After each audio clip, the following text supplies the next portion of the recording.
This is absolutely the start of the show. We haven't done anything up until this point. Everything is starting right now. And there was no content prior to this moment. Welcome in, everybody. My name is UltimatDJz. This is Talking Trek, Star Trek Fleet Command's official G-rated podcast.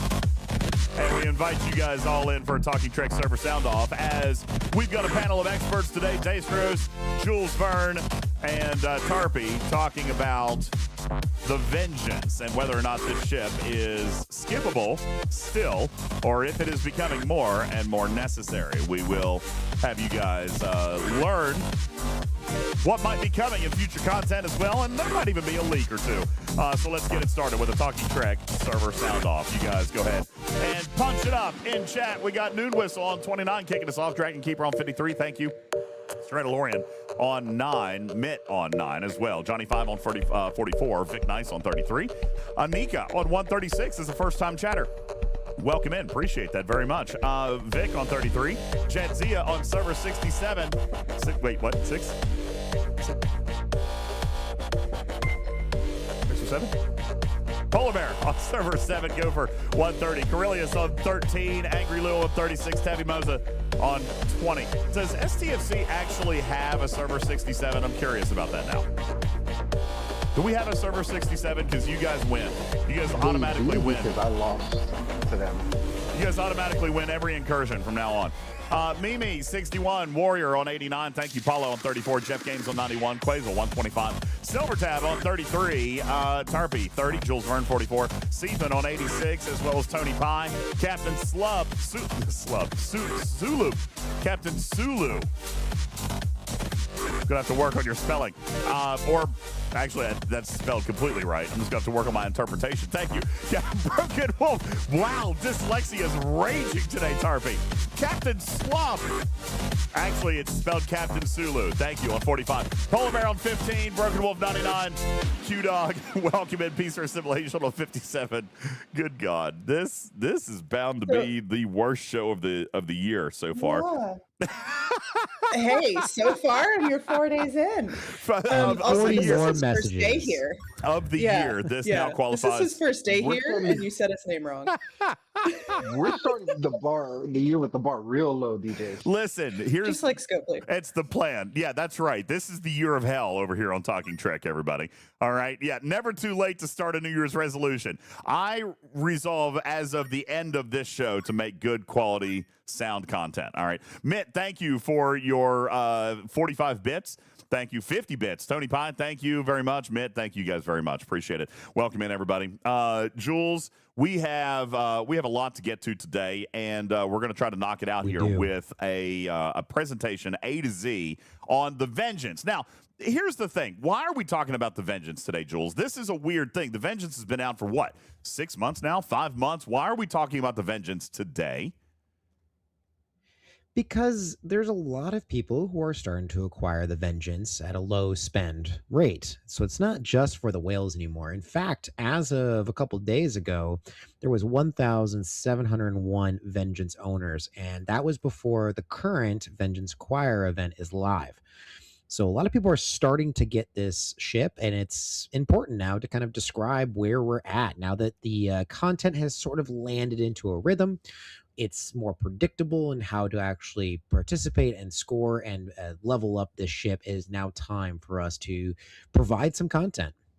Well, the Vengeance has certainly been an area or a ship of contention throughout Fleet Command. Ever since it came out, there was a little bit of excitement about it when it did first come out. And then very quickly, people realized, well, this ship is a little squishier than it needs to be. Even Scopely came out after, 2-3 months and provided some buffs. And actually, when I say buffs, they provided combat-based debuffs to the cube in combat with the Vengeance to help balance that out and make the Vengeance truly a legendary force within Fleet Command. The question is, has that actually held up? Have they actually been able to do that? Is the cube still a formidable opponent against the Vengeance? But that's just in PvP. There's still a lot more to do with this ship when it comes to PvE. Warp range being one of the most important things that the Vengeance can offer, especially given the amount of time that it takes to grind the reputation and get to shipyard 73, where you can build your first G7 uncommon ship. So there's a lot to talk about here as to whether or not the Vengeance is still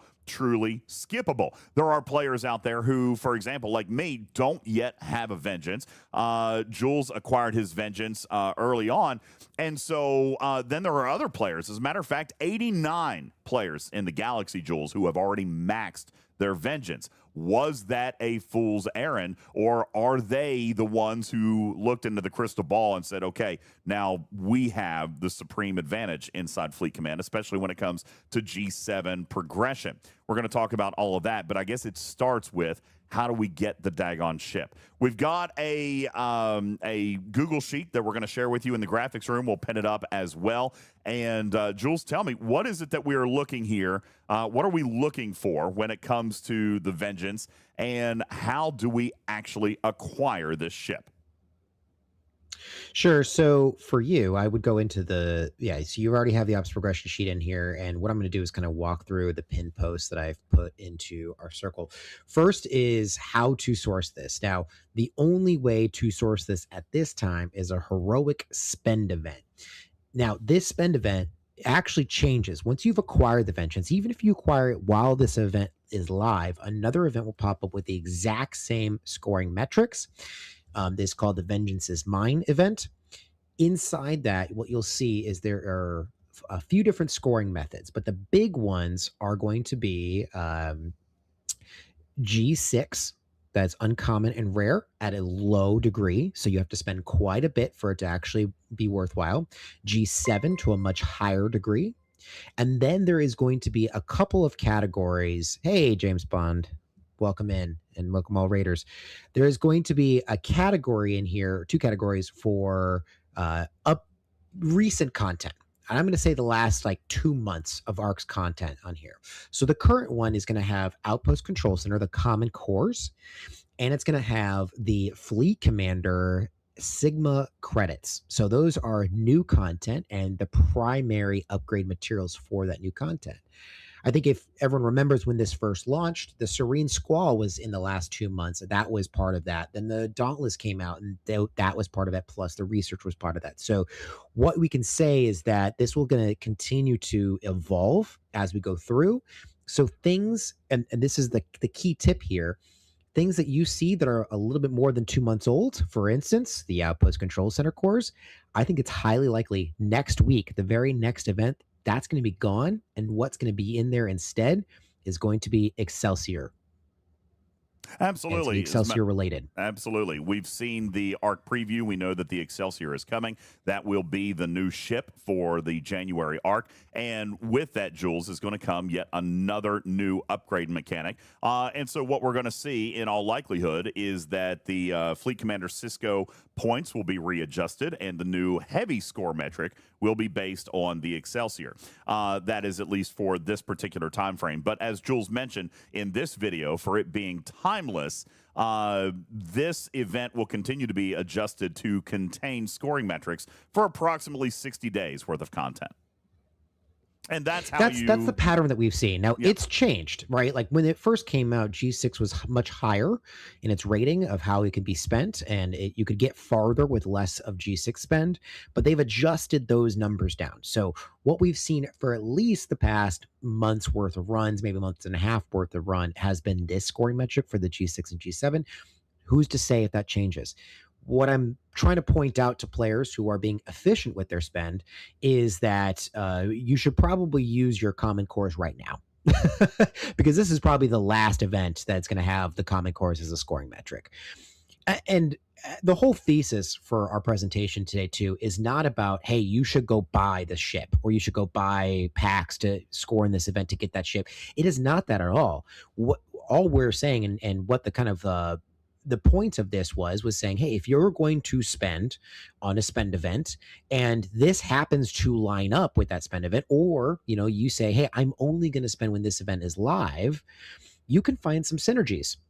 And you can say, hey, I'm going to score a little bit here, a little bit there, a little bit everywhere. And that's what's been happening with this current run of the Vengeance is Mine, we also have the New Year's spend event that's live, and we have the Galactic Rush series of events that require spend. So there's a lot of synergy that's happening with those right now.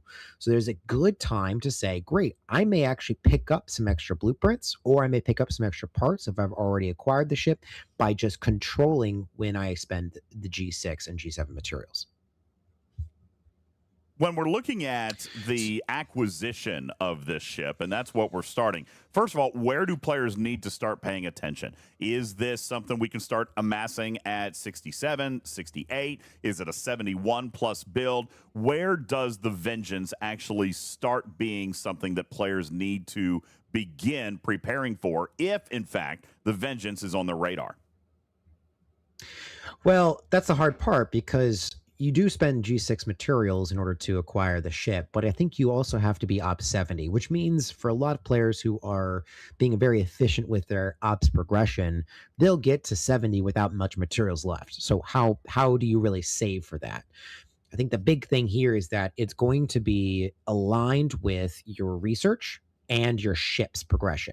So once you get to Ops 70, you'll start to see this event, and you'll start to hold off on this event to upgrade your ships quite dramatically, or to finish out your G6 research. If you go back to the spreadsheet, what you'll see on that spreadsheet, and if you go a little bit to the right, I've actually kind of made a snapshot chart. So this is what is actually scoring for this current run, the Vengeance is Mine first milestone. This is for each milestone because they're all the same. Here is what you actually need to score. And I also want to put a comparison in here, which is to a $200 worth in packs. The reason I'm putting that comparison is just so that you guys can see what those values are pegged to. Every milestone is supposed to be pegged to $200 worth of upgrade materials. Now, it's not always true. There's a little bit of fluctuation in here, but it is generally true, especially with new content. So Sigma faction credits, or not faction credits, Sigma fleet commander credits, excuse me, to upgrade currently fleet commander Cisco. If you take him from rank 6 through 8, you get 1 milestone. If you take the building, the Outpost Control Center, use the common course to go from level 45 all the way through 50, you get 1 more milestone. Now, that's a lot of hoarding, and especially if you're truly free to play or low spend, you haven't bought any of the upgrade materials for the Outpost Control cores, saving over 50,000 of those cores is going to be really difficult, because you want to get to those next levels as quickly as possible. Or maybe you've used those during the Crucible of the Ascendant, or Chronicle Ascendant, excuse me, events where you can spend those as well and get points. So that's going to be hard for some people to hoard. But if you are looking at this ship and saying, hey, I do eventually want to get the ship, or I do want to get some parts for this ship, you can spend them here. And this, again, probably the last time we see that scoring metric. Are we suggesting then that players have to choose between Chronicle of the Ascendant and Vengeance is Mine if they feel like the Vengeance is something that they want to progress? Dragon Keeper points out, I spent 34,000 Outpost stuff, not even the first milestone, and that makes sense, because you need 51,000 approximately in order to just earn 50 blueprints of a 1,000 blueprint ship. So this definitely a long road to grind out, and it's going to take a lot of content. Was this their plan? I mean, should the legendary ship have taken this long to grind out? Well, we're getting to the value statement of the ship. I guess what I'm trying to present here is more, hey, if you're going to do it, this is how you do it, you know, or if you have the ship, and we'll get to, once you get the ship, here's how you actually use the ship. So I don't necessarily want to say, you know, that they have incorrectly pegged the value of this ship to their events and their pricing plan, because there's a lot of people who have said in this chat, hey, I'm not focused on this. I'm not going to spend a bunch of extra effort on it. And that's totally fine. As you are going through Op 70 and going through early G7, if you pick this ship up as you go along, great. Here's how to succeed. If that makes sense. But it would require... Exactly. So James Bond's got a good point of view. I get it when I get it, built around another plan around it. So exactly right. Like if you're just going to go through this event and you're going to get it when you get it, then that's fine. Your original question was, should I do this or Chronicle of the Ascendant? And the big question is, A, will this line up with a Chronicle of the Ascendant? It did for the last one. So it didn't do it for all the events, since there's 4 days of events and each day requires some spend in materials or specialty parts. So did I line up my OCC core spend on that particular day? No, I didn't. But I could finish that event with other materials. I could finish that heroic SMS with other materials so that I could save my Outpost Control Center cores for this Vengeance is Mine event, if that makes sense. All right, so that is your brief overview on acquisition of this ship, and it has changed. We've seen, as Jules mentioned, we've seen that it has gotten, in some cases, easier, in some cases more difficult. There's not been a true standard other than what we've seen with approximately 2 months worth of content being featured, I guess, if you will, in the Vengeance is Mine event. So following this pattern, it could take you as long, if you were going to do 1 milestone per run of this event, it could take you as long as 20 months if you were going to do 1 milestone a month of this thing, given that it takes 1,000 blueprints. But there are other ways to get it. Where else do blueprints come from? Well, first, in that event, there's also the uncommon G7 spend, and only one level 71 station gun will complete 1 milestone. Here's the thing: Op 72 itself will complete 2 or 3. So if we think about, if you're gonna get this ship and you're still gonna progress through G7 a little bit, and you're gonna start spending that G7 uncommon materials, it's actually gonna be pretty quick to be able to get this ship. And let me say, I didn't spend any money on ship blueprints. I haven't spent any money on ship parts, and I can currently be a tier 7. What did I do? Well, I controlled when I spent materials that I was going to spend on this event. Not saying I'm truly 100% free to play. I'm not. But when I focused my material spend and my special parts and special component spend, that's what I did. As I focused on this event alone. So uncommon G7 scores a lot. Do not progress in G7 without this event going on, if this is something that you want to attain. The last thing I'll say, and this is a tip: if you acquire this ship through this event, build it immediately, because you'll actually get a concurrent another event that is just for the ship parts. And if you are continuing to spend on events for other reasons, like a different heroic milestone SMS, then you'll score and get parts from that. So if you get the ship and you are going to continue on with that event, or you're going to continue spending things that could score on that event, build the ship immediately so that event will proc for you. And the ship parts upgrade, this is an extra sourcing path, and we'll talk about sourcing here in a second. This extra sourcing path for those parts is the exact same scoring method.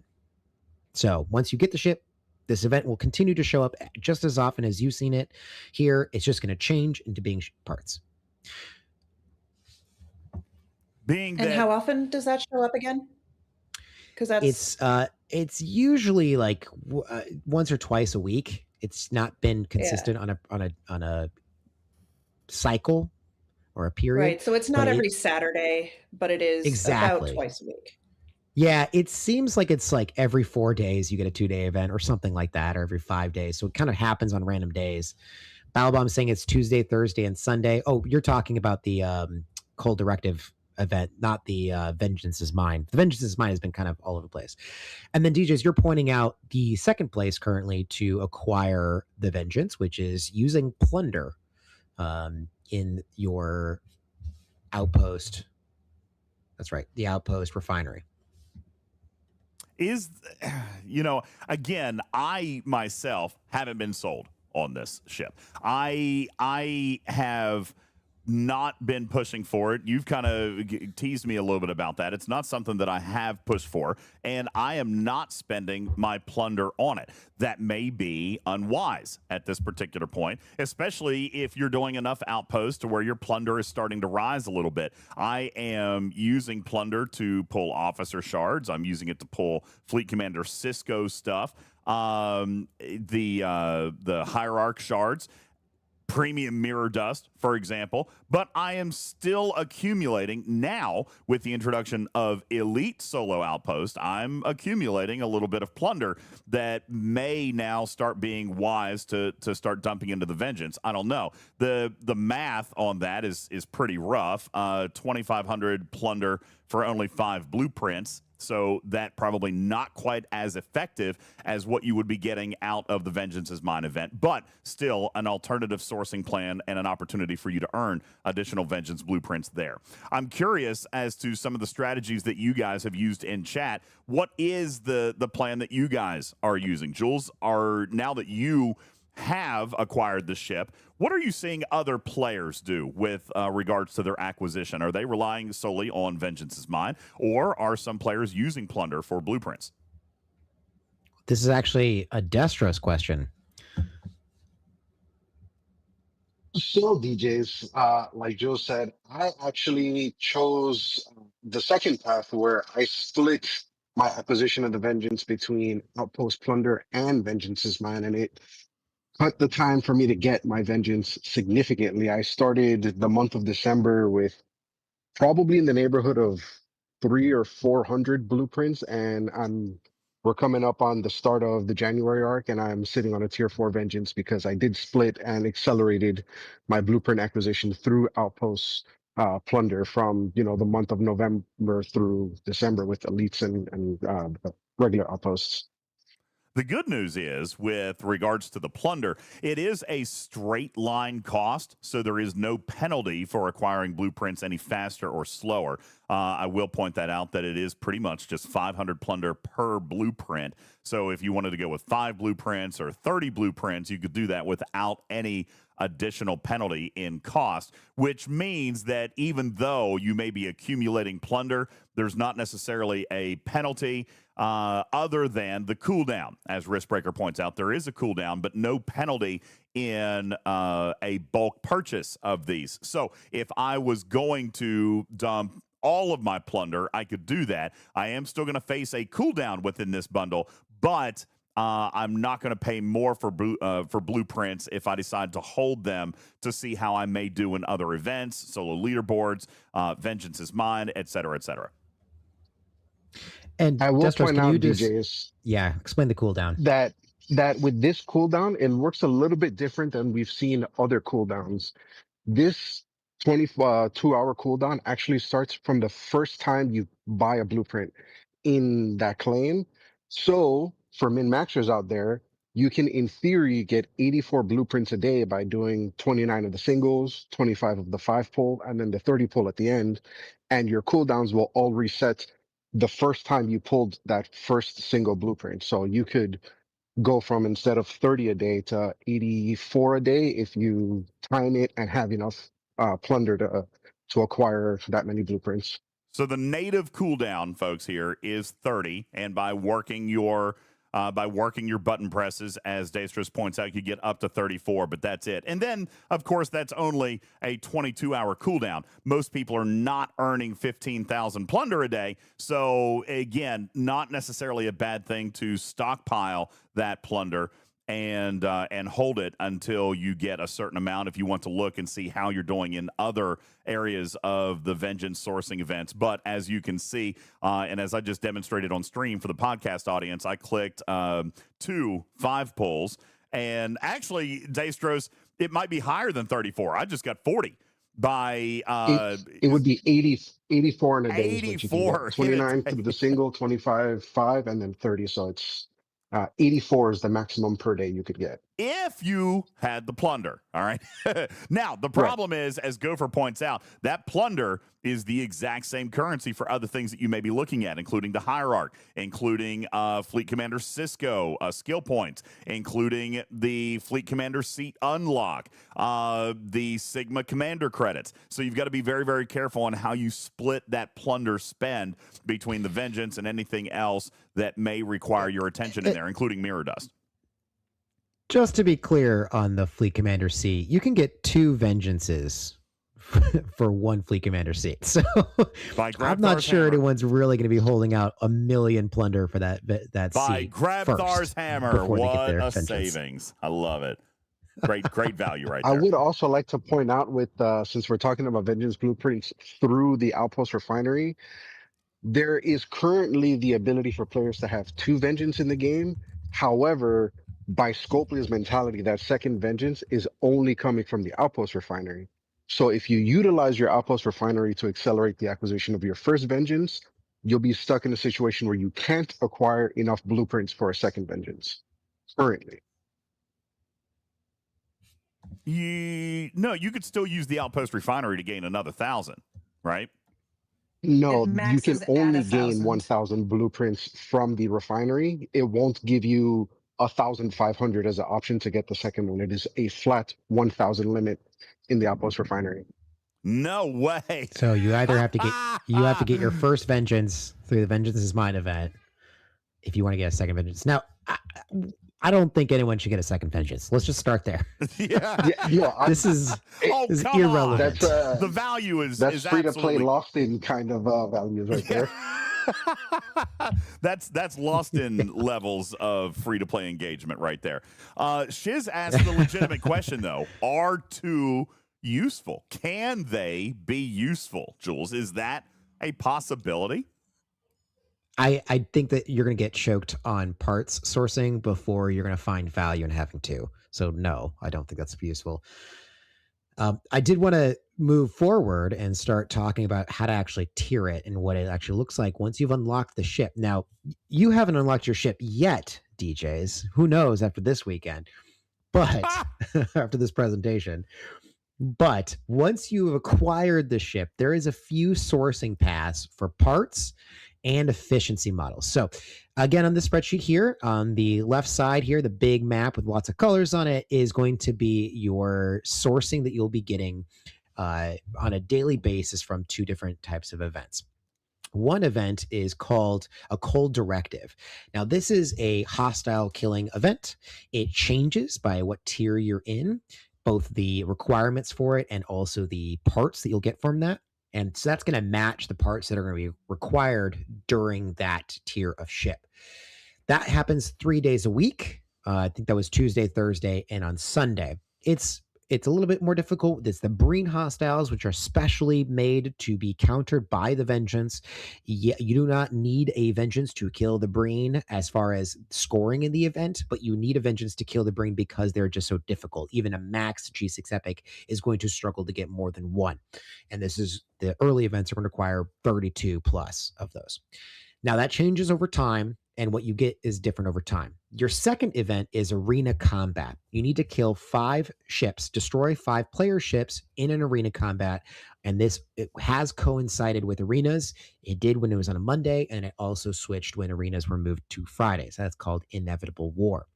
You combine basically 4 runs of these events, and that's going to get you a certain amount of parts for your income. And it is a very slow drip. Total time to max, if you were only doing these events, which you shouldn't be, but if you're only doing these events, 6 years. 6 years to max. The last 2 will take a year each tier. So, is this the only way to source parts? No, because as we've said, the Vengeance is Mine event also is going to switch and score parts for you. Now, here's the thing. I did focus all of my effort on acquiring that ship during that heroic SMS. And then when that event changed over to parts, I also planned my spend during those parts events because that has been the biggest accelerator. In fact, every milestone is 3 weeks of free-to-play event progression. And I'm not spending a lot of money on this game at all. And I am only spending during this event. Therefore, I'm getting a maximum value, but probably once a week, I'll actually participate. I'll usually skip every other or something like that. That's going to give me essentially 4 weeks of progression, cutting my time to max the ship down to only a year and a half. No? By Graftar's hammer, what a savings. Indeed. And question, is that with or without any efficiencies? And where did you get as without efficiency? So let's talk efficiencies. this will also be posted here in the graphics room as well. But on this chart, a little bit to the bottom right-hand corner, you'll see the 5 different efficiencies that we currently have. The USS Vengeance Optimization, level 1 and 2. This is in your aggregation tree in the first section. It requires Recon Locus Building 70. Not free to play currently. So let's just ignore that one for now, but that's a total of 15% if you do both of those. The second, which is also in the same tree, further down, is part of the Dauntless series of researches called the Daunting Vengeance. Level 1 and level 2 both require the Dauntless to be tier 7. Now, that is, I think the Dauntless will be acquired free to play here shortly, and probably another 6 to 8 months for that to be tier 7 free to play. But if you've acquired the Dauntless on day 1, you're probably close to tier 6, I think, or tier 7. I can't remember where people are at right now. And I'm currently at tier 6, and I only purchased the ship, no additional parts. Yeah, that sounds about right. So you're pretty close to unlocking that, or at least the requirements for that. I will warn you, it is 15,000 of that research particles, which I haven't really spent anything more than just the prereqs for that research, and I'm only at 10,000 right now. So that means that it is a long wait to get the amount that you need for level 1. So I would also say that's not only not free to play, but also going to take a while to get there. And then level 2 gives you another 7.5. So currently there was 30% in the game.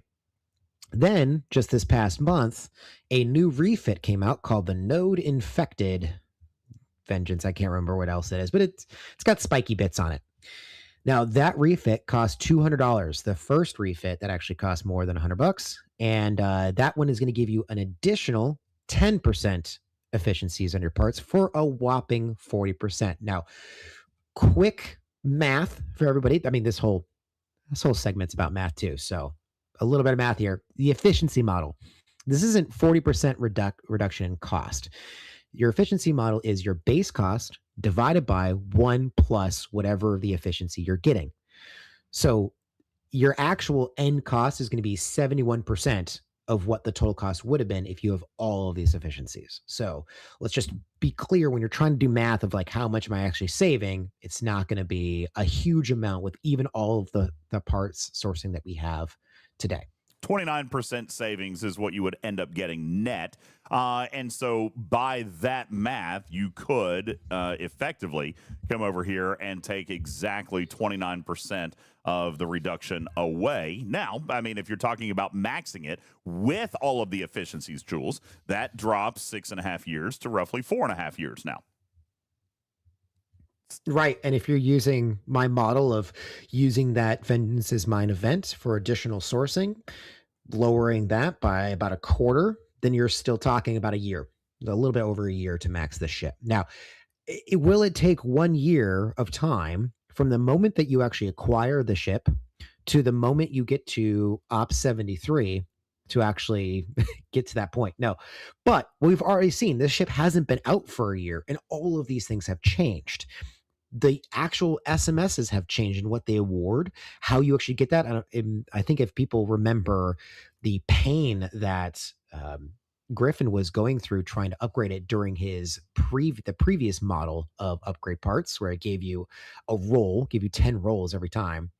That was painful to watch, and also painful to actually do the upgrades. So we've already seen that things change.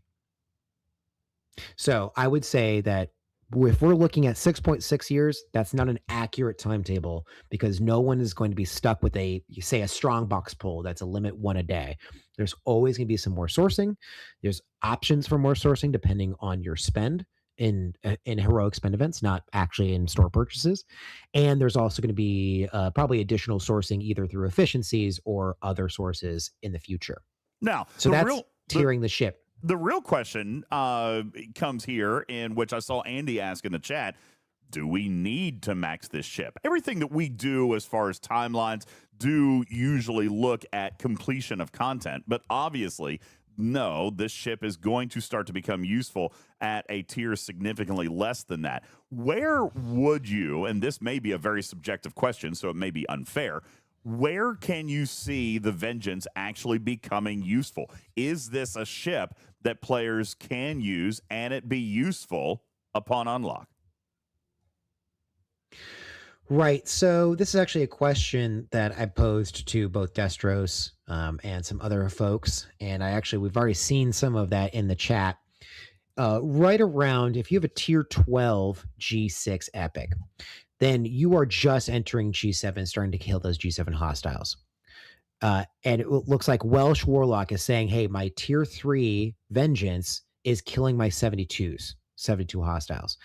So that can already, a tier 2, tier 3 is already going to be better than your G6 epic versus some of these early G7 hostiles. Now, and the big reason for that is the actual ship ability, the passive ship ability, which is Apex Shred. It has natural shred against non-armada hostiles. So even very early on, tier 2, that's 50% of Apex Shred that you do not need to put an officer on. And if we are looking at what the G7 hostile killing crew is, we don't have any Apex Shred coming from those hostiles. So having any additional is going to be a huge help, particularly for early G7 players who either haven't gotten the surge research done or who are struggling with a mid-tier G6 epic. So even an early Vengeance is going to have some significant help for a player. Now, I think right now I was looking at a tier 16. For me, a tier 16 or tier 17 G6 epic was equivalent to around a tier 6 Vengeance. And as of last night, I actually just maxed my Crenshaw, which means I just maxed my cube. And those have outpowered my tier 6 Vengeance, but I'm betting from my game account that a tier 7 or tier 8 Vengeance is probably going to start surpassing my max ships. Destros, you what tier are you at, and where's your G6 epics at, and how they compare? So my Vengeance has a tier 4, is at tier 4 with the armor and one of the guns, whereas my Crenshaw is at tier 16, missing one gun for tier 17. And my Crenshaw definitely is currently doing better than my Vengeance, but my Vengeance is doing better than my cube would be. So if I had other ways of acquiring parts, my Vengeance would have definitely been outpaced of my my Crenshaw. So I think I'm also at that inflection point where the next tier, maybe tier and a half, will pace my Crenshaw and what it can do in G7. And I just want to remind players just kind of like how each next level of ship has progressed to the previous ship, right? We've always seen that a tier 1 of the next rarity or grade up has been weaker than the max of the previous one. Just think about back to when G6 was launched. Those G6 uncommons were weak in the first few tiers as compared to your G5 epics. And a lot of it had to do with the fact that people had G5 epics at, tier 10, tier 9 or above. So they were already going to be powerful just on base stats alone. So they can't just start at, hey, here's a G6 epic. Tier 1's going to be better than that no matter what. Even if the ship power says that, we all know ship power is misleading in a lot of cases.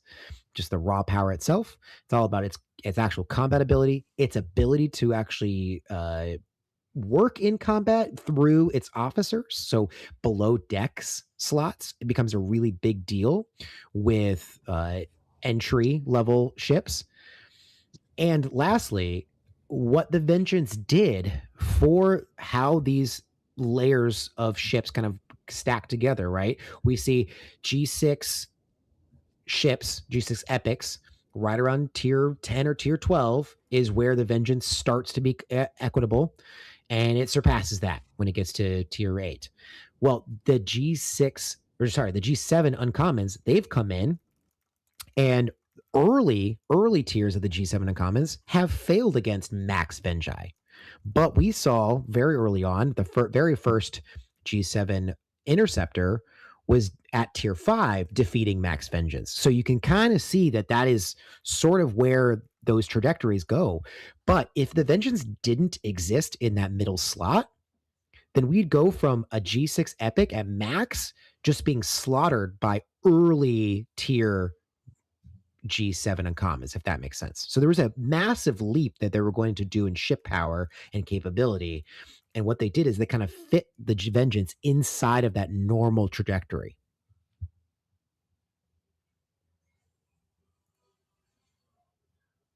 Yep.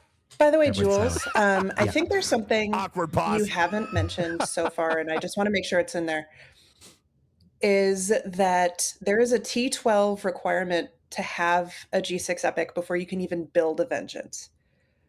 So for a lot of people who are looking at, like, I'll just get to 70 and build my Vengeance. No, you get to 70, start unlocking the ship, have some time to get to T12, and then can build a Vengeance. So regardless of how quickly you get blueprints, you have to have an epic at a particular point. You do, and that's going to lend itself back to what we were talking about a little bit ago with the Vengeance is Mine parts conversion event. What you'll see then is that this event actually ends up showing up, the one that we were talking about with parts, and again, with proper timing and planning, you would build your station buildings and upgrade your ship along the with synergy, right, for this event. If you're going to spend the materials on the ship to unlock and upgrade your epic, then you're going to do that in time with the Vengeance is Mine event to earn those blueprints and eventually then start switching over to the parts. Yes, I'm trying to remember, because that happens a lot. I'll get the question in the chat, hey, I just got this Vengeance token when I got my tier 12 ship. What is that? And it's just the unlock requirement for getting a Vengeance built at all. Mr. Tony Sir says, is Vengeance requirement for 71? No, it is not. Absolutely not. In fact, and I think that we will say, and I think that there's a lot of people that are going to live this truth, is you don't actually need a Vengeance at all to get to 73. Now, with a max cube, I can take down about 4 or 5 73 hostiles. That's not a lot. And if I get to up 73, I will not be able to finish my dailies every day because it'll take 10 holes of a ship to get through to get those dailies done. And then I'm going to be choked. If I get to that point and I'm choked up on dailies being impossible to complete, I won't get reputation. I'll be slowed down on my my faction credits that I'll need, my Sigma faction credits. So will the ship be useful in getting to 73? Well, that depends on the content that you're playing in. And I think that's the big value statement here, is that the cost of maxing the ship in other stuff, I'm not talking about its parts right now, the cost of maxing the ship in Sigma Tritanium, in Interceptor parts, in Crystal and Gas, is cheaper than a G6 Epic. So it's actually cheaper to max a Vengeance than it is to max a second G6 Epic.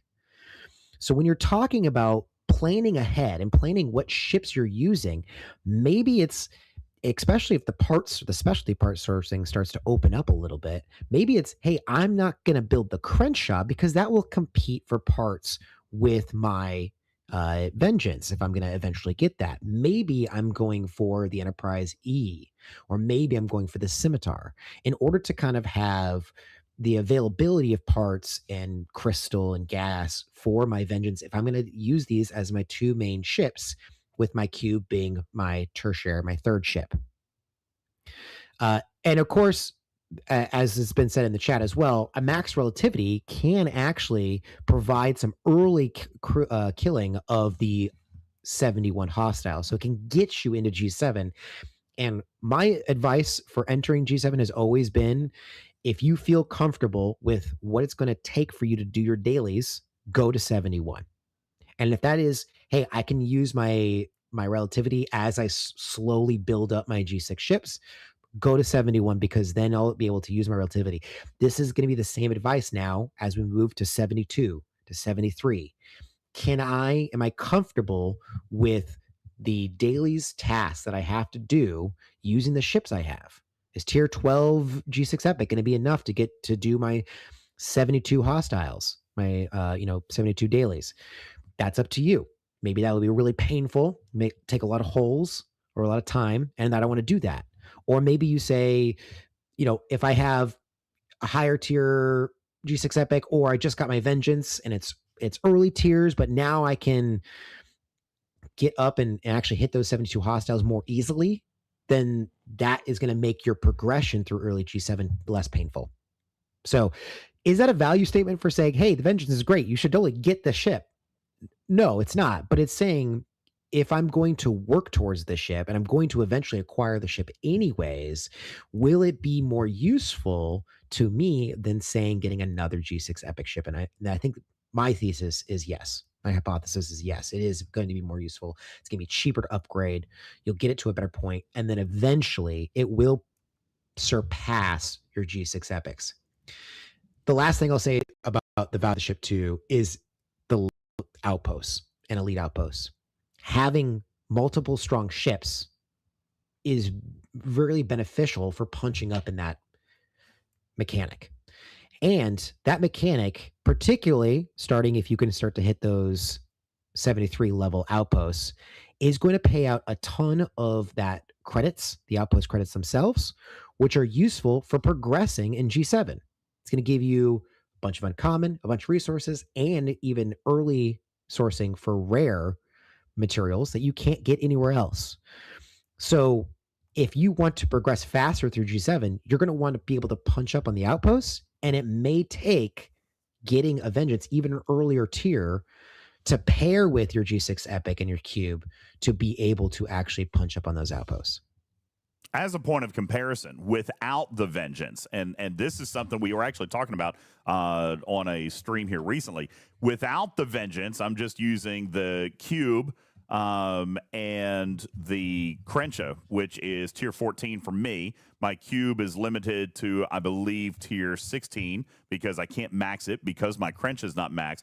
And because of my Outpost Control Center, I'm limited to 2 ships at this particular moment. I'm punching way, way down, which is much to the dismay of a lot of lower level players because, for example, with Outpost, I can't do the G7 Outpost. I'm actually punching all the way down to 66 traditional outpost, and even lower, a 63 elite outpost, which is obviously far under what I should be doing. Everyone is punching down, says Chaos, and that becomes less and less of an issue with obviously the strength and more power of the ships and the number of ships that you can take in there. So even immediately upon unlocking a third ship, what would I take? I don't have a ridiculously strong third ship. That would potentially be the Vengeance, which would allow me a significant punch up in Outpost, which is then going to help with other things like Fleet Commander Cisco and officer sourcing of the Hierarch, et cetera, et cetera.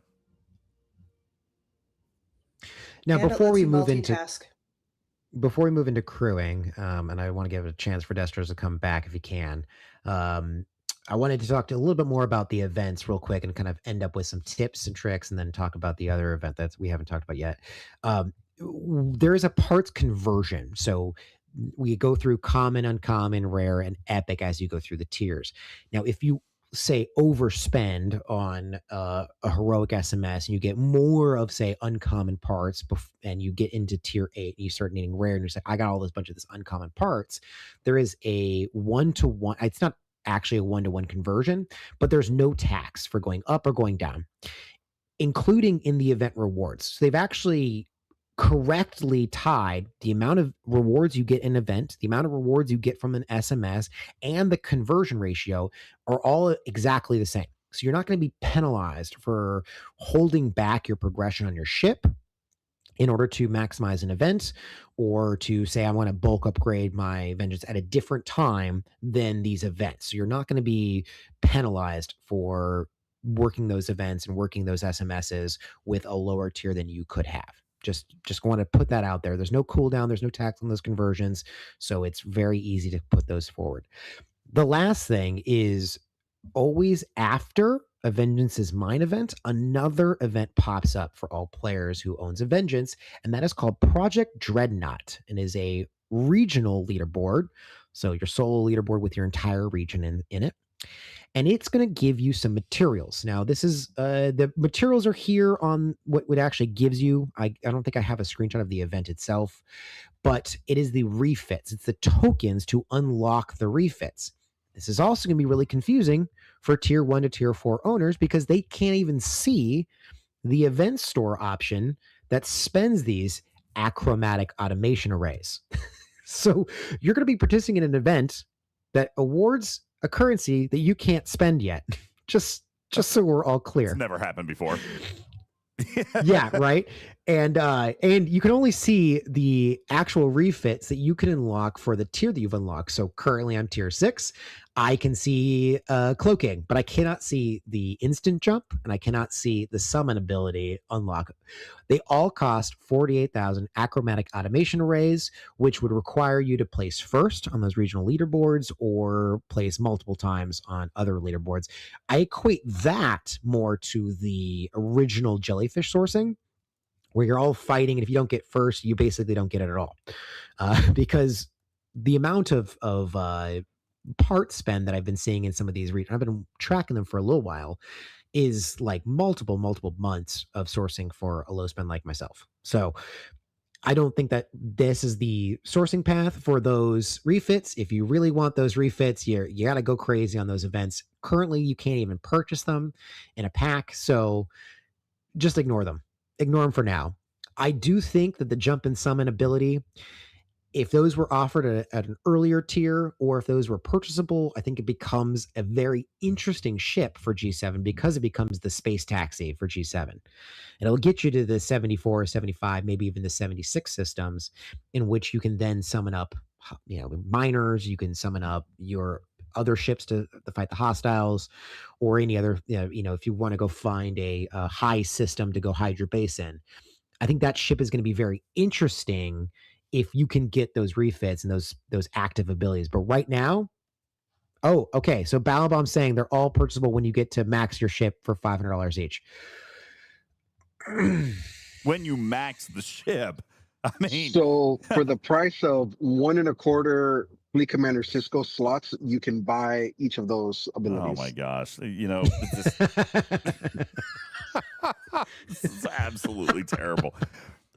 In other words, oh boy, what we're saying is to have it and have it now is going to cost you, and it's going to cost you big. However, they have done, whether you describe it as a good job or not a good job, but they have laid out multiple different avenues for acquiring a lot of this stuff through engagement, which is not a bad thing. All right. Timeline might be terrible. I'm not going to disagree with that. But the fact that it is not a paid only item is actually an okay thing. That passes the quote unquote monetization of events check mark in the UltimatDJz University of Monetization.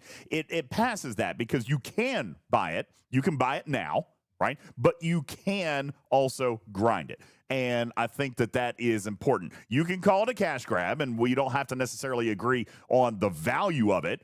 All right. But the fact that there is a grinder's path is actually relatively important, Jules.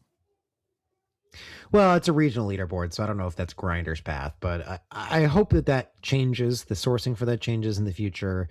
Maybe it's something that can be offered in an event store, or is it only the solo leaderboard? Because STFC.space does, obviously it's completely broken, but I have pulled up an SMS called Cold Directive. Does that still run?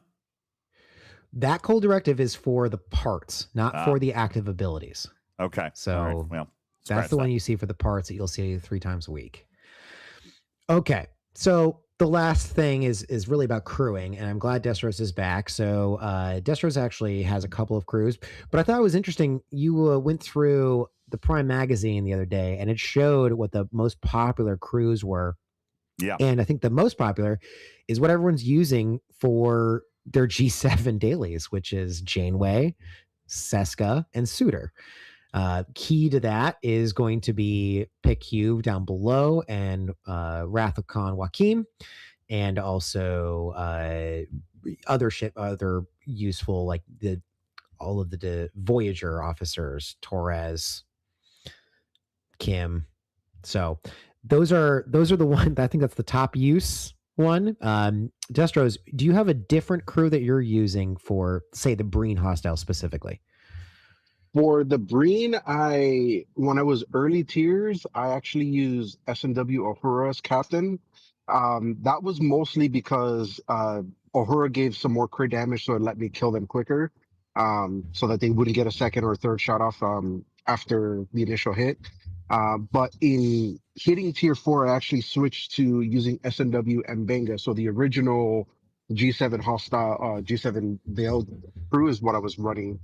And I've now alternated to S&W Pike because I now have enough shield life to alternate between mostly killing it before my shields die, and then once in like 8, I'll lose shields and take 4x damage. But so it alternates between what my mood is feeling like that day if I use S&W and Benga or S&W Pike as the captain. For Breen, I'm currently using Janeway, Chang, and Suitor. Now, Chang is one of those officers that's been kind of hotly contested of whether he should be useful or not. And it all depends on your ship's firing pattern, and if you can get crits, and if you can have hull breach. So you need all of those things. So in order to do that right now, currently with G7 hostiles, is have Chang on your bridge, have Torres below deck, or at least the temporal conduit chaos tech, and enough critical chance research to make sure that he can proc often. When he does, and particularly on this ship, which has a good firing pattern, it can delay shots, and it'll eventually delay enough shots that you'll actually receive a lot less. So Chang is a powerful powerful crew member, particularly for the Borg Cube and also for the Vengeance. So my crew is Janeway, Chang, Suitor with Torres, PQ, Joaquim, and Carol. Now I'm using Rathacon Carol as a kind of a booster to Janeway's ability. So instead of getting Janeway synergy, I can put Carol below. But that's going to put a lot more damage to my shields. And as Jestros pointed out, particularly with early tier Vengeances, you're going to have a problem with managing your shield. You don't want your shield to drop ever. You want your repair to continue to build on there. So either replacing Chang with Seska or putting Kim down below, because having morale will also have a shield regeneration to it, can also keep your shields up. So there's a little bit of play there. Now that's for Breen specifically, because Breen is actually typically going to be shorter rounds than your G7 hostiles. When I switch to G7 hostiles, I'm typically using Chang, Suitor, Seska, because I'm going to go for a lot longer and I'm going to need that shield repair more than I'm going to need Janeway. Or I'll go Janeway, Seska, Suitor, which is our most common G7 hostile crew right now. The reason what are you currently using, DJs, for your G7 crewing? So, yeah, mine is very much like what the magazine pointed out. I'm using Janeway, Seska, Suitor on the bridge. Below deck, I do have my full complement of Voyager officers. I've got Joachim. I've got Pick Hugh down there. And that's what I'm running. But below deck slots are going to come at a premium as well. I saw in the chat, what do you do if you only have one? You know, because when you build the Vengeance, you're going to start with a limited number of slots. And that's exactly where either using, if you're going to use Chang at all, you have to have Torres below, but that Torres may not be the best crew to use below. So it could be, putting everything to shields, doing Janeway, Seska, Suitor, and then putting Carol down below, particularly if she's at a higher tier. Then you're putting everything to shields. Doesn't matter what your damage output is. You're just going to stay alive for long enough. So that can be really useful to go in that route. I don't know if that's the best crew for Breen, because Breen do have quite a bit of DPR, and so surviving longer may also just mean you're taking more damage in the end anyways. So the difference between your Breen crew and your G7 crew is going to be a little bit different. So I'd play around with those options of either diverting damage, putting more damage to your shields, but also keeping your damage up by making sure you have some hull breach. Now, tier 2 is also not only when you get your second below deck slot, but also the ability to attach forbidden tech and chaos tech. And I heavily recommend that tier 2 is basically the starting point of actually using your vengeance at all. Outside of doing your Breen SMS daily, really, you're not going to be using the vengeance until you get tier 2, so you can actually put some forbidden tech, because the forbidden tech and the chaos tech is like adding a couple more officers on there. They can be really powerful, either giving you hull breach, giving you burning with those 2 different types of chaos techs, or giving you some extra damage and other useful abilities from the forbidden tech. Particularly Quantum Slipstream Drive is still really useful in the Breen hostile engagements and also in your G7 engagements to kind of divert a lot of your damage to their hull versus their shield. So not only are you adding a couple of capabilities with forbidden tech and chaos tech, but also at that tier 2 slot, you are unlocking an extra below deck slot as well. So now you're at 2 plus a forbidden tech plus a chaos tech, which, you know, properly paired can give you potentially 4 to 5 underdeck quote unquote abilities. And then one of the interesting things was when they actually adjusted those below deck slots, because within the first couple months, people were realizing that a mid-tier vengeance is still useless because it just didn't have that many slots. Now, they follow the normal pattern of below deck slot unlocks, but because the ship was so slow to upgrade, people were stuck at low tiers and then getting frustrated because they didn't have the ability to have those slots. So at tier 1, you get 1 slot, tier 2, 2 slots, tier 3, 3 slots, tier 5, 4 slots. So really, once you get to 4 slots, you got a lot of options. So tier 5 is when a lot of things open up. But tier 2, tier 3, you still start to get a lot more availability, both with your PvE crewing and your PvP.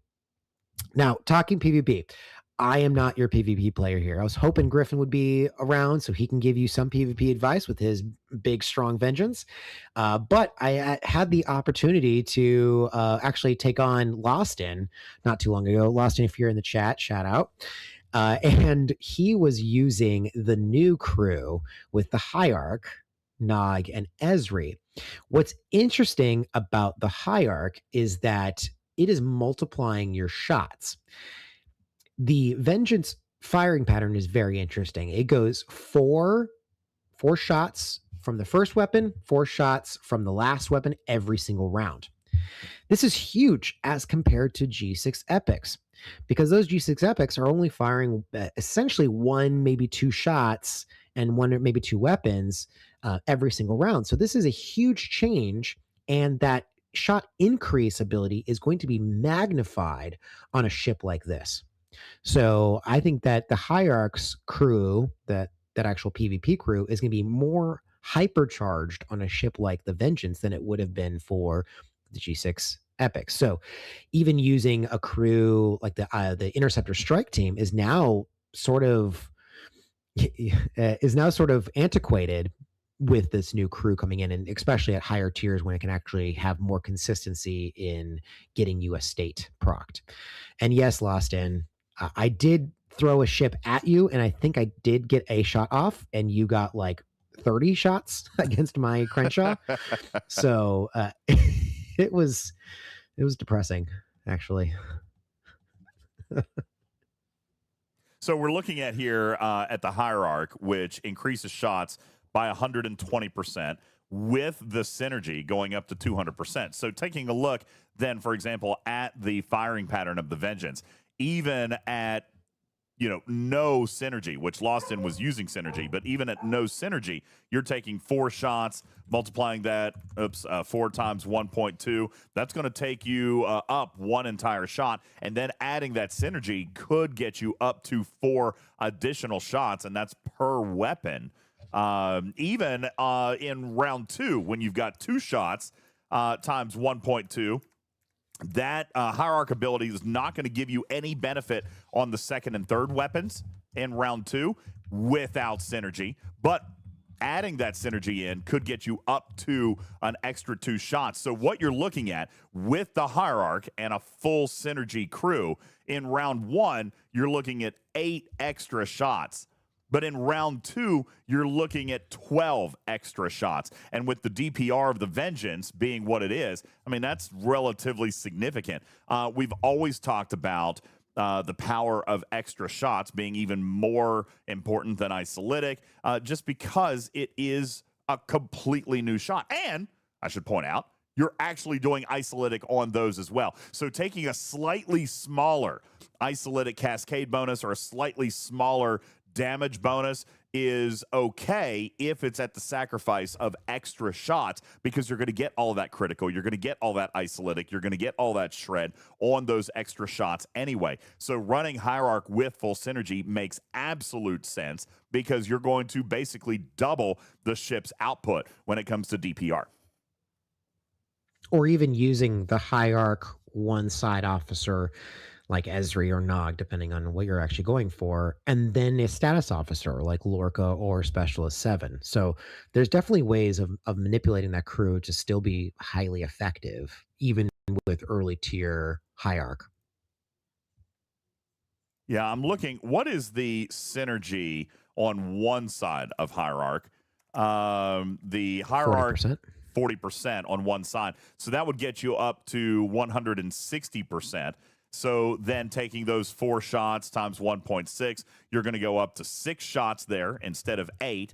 But even on the 2 shot, all right, you're going to now get 3 shots out of it. So as Jules points out, there is a mathematical advantage there in using potentially a status officer, maybe full synergy, not 100% necessary, but you're still going to, with single-sided synergy, still get a significant increase in the Hierarch's shot output capability. In round 1, for example, still getting 4 extra shots, and in round 2, getting 6 extra shots with one side of Hierarch synergy, and that will repeat every 2 rounds. Yeah, Admiral Nicholas is pointing out that Nog really needs to be a higher tier to outpace the strike team, which makes a lot of sense, whereas Esri could be good even at tier 1. So I'll hold off my other PvP crewing advice, because as Lost In knows, I am terrible. But I think that this ship is different than your G6 epics, and it's different than really any other G6 ship you've had, because that firing pattern is just different. So a lot of these shot increase officers are going to be hypercharged on that ship alone. So that kind of wraps up a lot of the Vengeance. So we kind of end here with, what is it actually good? Why or why not ignore the ship completely? And what is its long-term future is really the last questions that I had here for the group. I'll give my answer, then I wanted to throw it over to Destros, but I think that you shouldn't ignore the ship, but you shouldn't go out of your way. You shouldn't go crazy out of your way to either acquire or upgrade it, because it can be good. It can be a good ship in your slot. It does not require faction reputation. It does not require faction credits being spent in order to upgrade it or to actually unlock it. It does require 1 G6 epic at tier 12. So there's still some cost associated with even acquiring it in the first place, not to mention getting the shards themselves. But once you actually have that ship, and once you're starting to build that up, it becomes a very good ship for, as Shelby is pointing out, an outpost, or part of your broader crew. If you're trying to send in, having a couple of your good ships in the outpost, but then you still want another ship to be able to go out and do your dailies for G7, it's going to be a good secondary or tertiary ship, even at early tiers, towards your other ships, and eventually it will outpace those ships. Now, my last question, what is its long-term future? Will it outpace those ships faster than me getting to a Op 73 and an Op 73 ship? I don't know. It's too early to tell, particularly for low spend players. Right now, our upper end already have high tier Vengeances, and they can say pretty easily that it is a better ship than their max cubes. But for the normal player, that's going to take a little bit longer to progress that ship. Will it actually stay relevant as we get towards the late Op 72 stage, getting into 73? And will we get to that Op 73 ship and get that to a high enough tier to make that Vengeance irrelevant? I think the one thing that our friends at Star Trek Fleet Command head office can do to make this ship better long term is to open up the sourcing for the cloak, the jump, and the summon active abilities, because that changes how this ship can be used, particularly using it as a taxi for G7. Are they going to actually provide more disco warp range, or will this become the discovery part 2? Is really the question I have. So, Destros, I wanted to get your final thoughts. Is it actually good? Why are we not ignore the ship? And what do you think its long-term future is for your gameplay? So I think me and Jules are pretty aligned in this. I think the ship, because its primary sourcing is through the Vengeance's Mind, heroic SMS, can place players in an awkward position for their spend if it's something that they want to focus, because it doesn't come on set days all the time. It kind of shifts days of the week that the event pops up. So it can cause it to sometimes align with uh, the Chronicle of the Ascendant and sometimes not. And it could also line up with not necessarily the best days of Chronicle of the Ascendant, being research and building. So sometimes it'll be in awkward places for players' progression. Sometimes it won't. Um, and like he was saying, at once you get past the very early tiers, like once you hit that tier 4, tier 5, it does become worth having. But I don't know if that early pain of the first few tiers right now is worth players focusing their attention on acquiring and upgrading the ship. Uh, if it becomes easier to acquire, easier to get these parts and these blueprints, then it probably will become a staple ship for players to get to progress through early G7. Um, I think once a player gets past that awkward stage of being done with their G6 research and not having places to spend their G7 uncommon, it'll become much easier for players to acquire and progress the ship, which will then make it a very successful bridge ship to the 73 uncommon. But again, like Jules said, until those active ship abilities become easier to acquire, I think it'll fit as a small niche in players' ops progression path, and then become outpaced by the G7 uncommon, and then not really have much of a use for it because they can't acquire the active ship abilities. And DJs, I'll come to you with your commentary now, hearing our presentation on this. And while you're giving your commentary, I ask anyone in the chat if you have any last questions about the Vengeance. We're going to wrap up this segment soon. So either any other questions about the Vengeance or your advice if you own one now. So DJs, what do you think? You know, I still, the name of the show was, is it skippable still? And I think for a lot of the reasons you guys have pointed out, it really is. As JB pointed out earlier, it's very, very possible, again, depending on how much time you want to put in, but it's very, very possible to progress through the early levels of G7 without the Vengeance. I've done it thus far. And as shown on screen earlier, I am able to use even a relatively weak tier 14 Crenshaw to kill level 72s. Obviously, the Crenshaw still has work for me to do, but that is taking some of those parts away from the Vengeance, as we point out.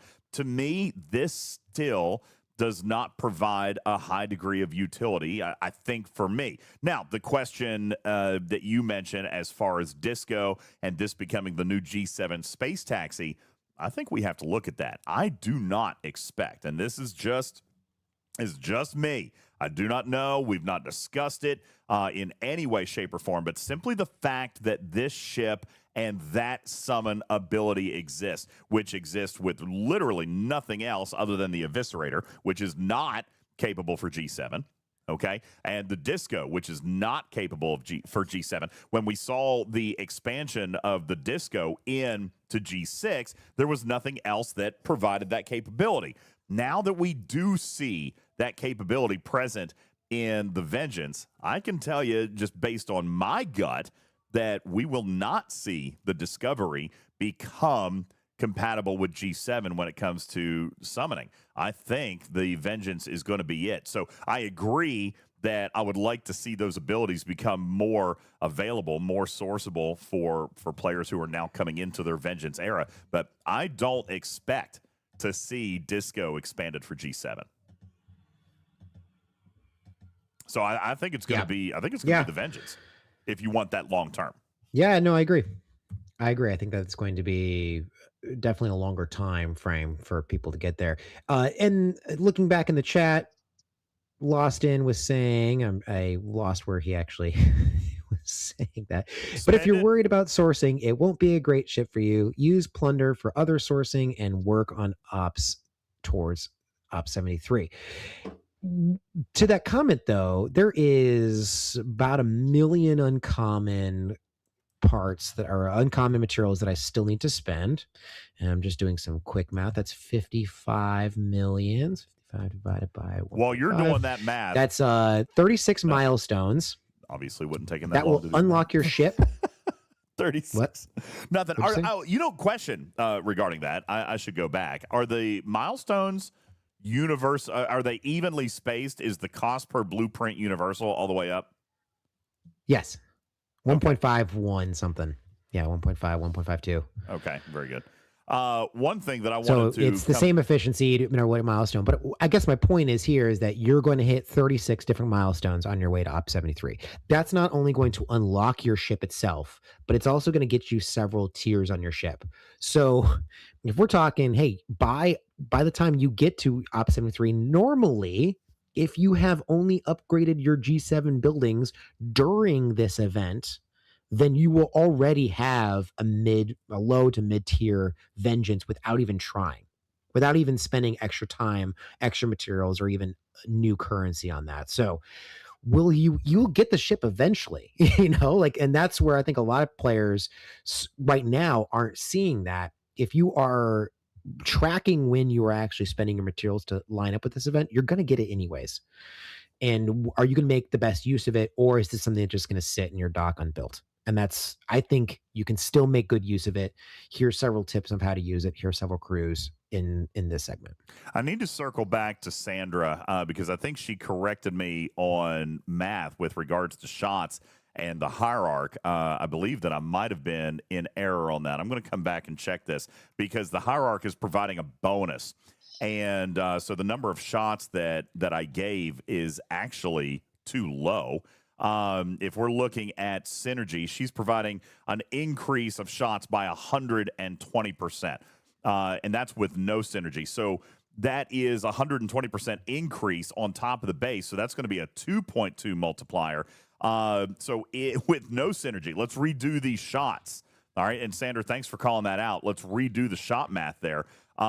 You've got 4 per weapon in round 1 on 2 weapons. That's going to be a multiplier of 2.2. That's actually going to take you to 9 shots. That's 9 shots per weapon. That is an increase of 5 shots, not 4. So that is going to give you 10 extra shots in the first round instead of the 8. And that is without synergy. That's significant.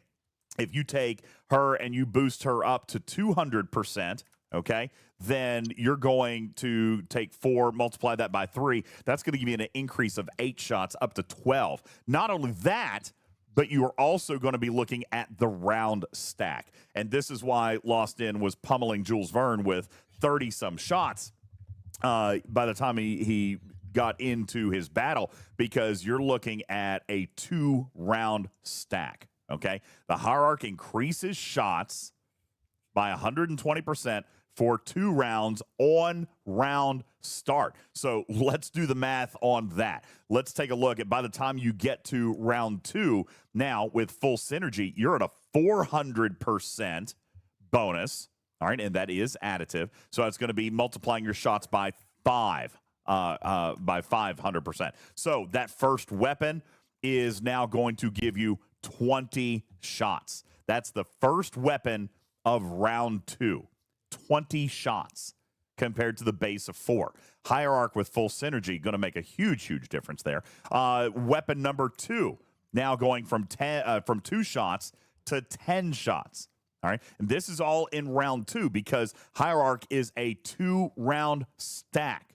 Now, that's as high as it's going to get, Jules, because she only lasts for the duration of 2 rounds. But at round start, she's going to increase that shot ability. So when you're talking about the vengeance and the number of shots that it can give, DPR obviously going to be a significant difference, but the hierarch giving a massive amount of shard or shot increase, especially by the time you get to round 2. So, Sandra, thanks for calling that out. I appreciate that. If you made it through the entirety of round 2 Let's just do this math. Times 5, that's 20. Times 5, that's 10. There's 30, 40, and 60 shots. If you went through 2 complete rounds of battle, the Hierarch will provide your vengeance 60 total shots in round 2. It's absolutely massive, guys. 60 shots in round 2. All right. The vengeance, well, because of that firing pattern, the Hierarch is uniquely suited for that. Absolutely.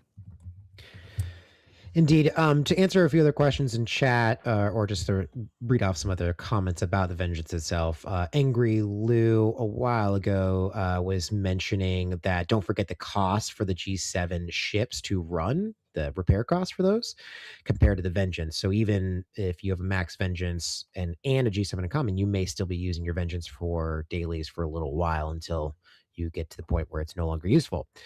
There was also a question about how it fits into Outposts. What's a good setup for a 73 Outpost by Stratolorian? What I was using my mid-tier Vengeance for was it was actually very good at being the only ship because it has just a ton of hull health as compared to the G6 epics. So it can last a longer time. I was using it to single ship loot crew the 70s. When I moved to the 73s and I was punching up with that, I put Chang, Lorca, and Enterprise E Riker on that ship in order to allow it to have hull breach, crits, and then also delay the firing pattern. Now, remember, in an outpost, if you're delaying the actual target, the outpost itself or the attackers, if you're delaying their shots against you, it's working against all ships. It's not just working against your own ship. And it triggers, and Chang triggers based on your shots on the target, not the target's shots on you. So it's going to benefit all your ships if you can have that. By placing it on the Vengeance and knowing the Vengeance is probably going to last the longest, I can have that be the ability that carries me through. So that's where I put the Vengeance in, and the crew I put on the Vengeance in order to fit it into my Outpost crews. What else? Was there any other comments that I missed? Hi, Lube. Thanks for coming in. One of the other comments was comparing the cost of upgrading the Vengeance to the cost of upgrading a G7 uncommon. For example, Jules, once we get the Vengeance, let's say we get it to tier 4, tier 5, and is this a case of where we find some of the other uncommons or some other ships where we find that there is a decent stopping point? Of course, if you stop, you're not getting the other abilities such as summoning and things like that. But comparing the cost of the Vengeance to that of a G7 uncommon, for example, when do you switch over to start working on that uncommon? And this is a huge, huge question for players who are choosing their reputation as they enter G7. Is the G7 uncommon worth investing into an interceptor? Are you going to be sharing parts there? Well, there's no competition in parts because it's your. So the Vengeance stays with G6 ship. It stays with G6 the whole time. Yes, there's no competition at all, and particularly if like you're choosing, let's say, Sigma Trite and Crystal as your event store currency of choice, rewards of choice, or whenever that bundle comes up, you're focusing on those. It's actually probably be beneficial for you to have a G7 uncommon interceptor. Also, getting to Op 73 requires a lot more gas. So in fact, the G7 Explorer, which I stupidly am going for, is going to be a lot harder to upgrade for me because I will have just spent all of my uncommon gas just getting to that point alone. So the buildings, there's actually probably some synergy for going for the interceptor first, and it does not compete other than the Sigma Tritanium. Sigma Tritanium still being a huge bottleneck for G6 players and going to be for G7 players. So it's going to be significantly cheaper to max a Vengeance than, say, even get that G7 uncommon to an adequate tier. So it's hard to compare these two. Just like whenever we compare the epic of the previous grade to the next ship, we always say that you really can't compare those. You're going to max that epic eventually. So don't worry about the cost or how it's going to detract from your future ships. As long as you can get there and start building those future ships, that's going to be the biggest thing. So particularly early on in new generations. So truthfully, it's not the interceptor of G7. It's going to be the explorer of G7 that's going to give you the better bottleneck or the stronger bottleneck because of the sheer amount of gas required to get to Op 73. So Op 73 requiring a significantly larger amount of gas than the other two materials. Is that what you're suggesting? Yeah, essentially. And to answer Andy's question, if you have a vengeance, can you skip the 73? No, you cannot, because the vengeance itself will not be able to handle your dailies all the way up to 76. It may be able to take down a few, and I have seen some early evidence of high max vengeances taking down 75s, but it's the same deal now. If you have a tier 12 G6 epic, can you get to 73 on that alone? And the answer is no. You're going to suffer a lot through your dailies. You're going to need to continue to build up that epic and eventually that cube and maybe even the vengeance in order to have an easier time getting your dailies done. So as of right now, no.